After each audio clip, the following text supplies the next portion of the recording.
Chris, thank you. Look who we have here on McLaughlin.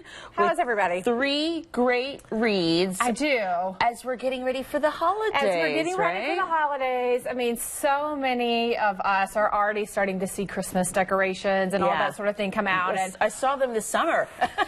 And I think our mindset just shifts and we get anxious and we start thinking about the perfect present and all this kind of stuff and really miss the reason for the season. So I'm thinking, what if we started reading some books to prepare us and like get ourselves, now these are books that can be read at any point in time, but these are some from my own bookshelf that I read repeatedly. They're dog-eared and I go back and look at different ones. Yeah, I see they're folded, but it's because that was deliberate on your part. That's deliberate for me, like to go back and look at different quotes and different things that really spoke to me. So the first one is Elizabeth Elliot, who is just this phenomenal woman. You probably have seen lots of different quotes from her, but Let Me Be a Woman. This is actually letters she wrote to her daughter right before her daughter was getting married. So pre and post that kind of window of marriage. So great gift as well. So go ahead and order it on for some ladies in your life. Yeah, really good lessons.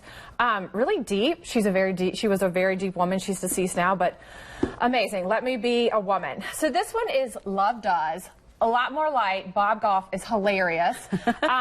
He talks about, he's really kind of love in action, and he also has lots of little anecdotal stories that he tells about how you really live love out and what it means. And funny things from like letting a random guy propose on his porch to some really interesting things that he had the ability to do for those who were in need, like flying a man to his house for a adventure when the man was on his last days, and he really walks through what love looks like. So when we're standing in line ready to just punch somebody because they took our last Barbie, remember what love does. Remember love. Remember love. Okay. So the last one, because we will get anxious, it always happens. Satisfy My Thirsty Soul. Now this is just a really interesting book.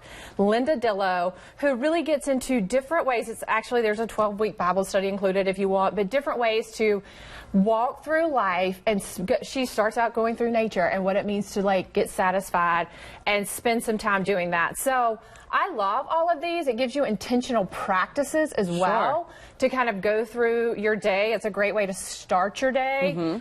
Maybe just like 10 minutes before we get into the season. So I think reading can be fun, and reading should also be something that we continue to learn and practice as well. So, and you didn't bring really thick ones here. I did not bring really thick ones, and they really, you can pick them up, read a chapter, and put them down. It's not something that has to be consuming necessarily, but you can squeeze it in your day. Squeeze it in your day when you're like, which I have a feeling I'll get.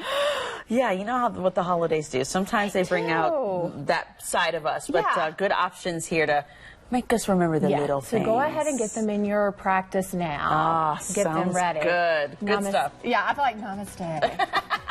Thank you, Arden. We'll be back with a final check.